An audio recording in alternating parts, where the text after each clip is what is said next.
Magandang gabi mga kababayan, narito po ang result summary ngayong araw ng Miyerkules, May 20. Pero bago ang lahat, paki-like at subscribe na po ang ating channel. Maraming salamat po.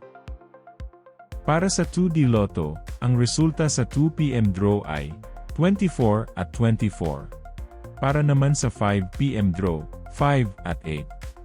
At para sa 9 PM draw ay 24 at 27 in exact order.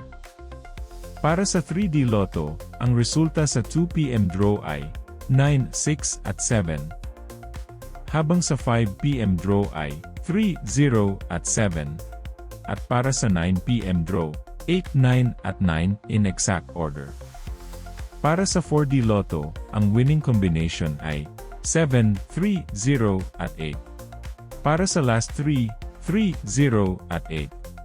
At para sa last 2, 0 at 8 in exact order.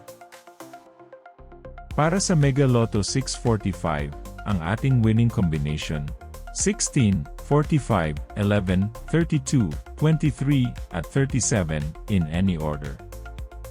Maaari nyo pong i-pause ang ating video para makita at ma-check ng mas mabuti ang resulta at inyong mga ticket.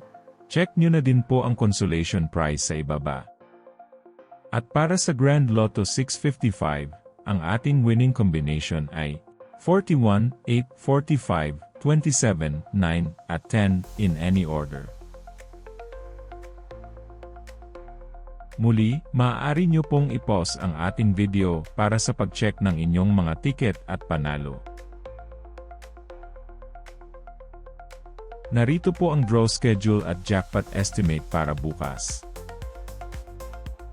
Congratulations po sa lahat ng nanalo. Kita-kita po ulit tayo bukas. Maraming salamat po sa panunood.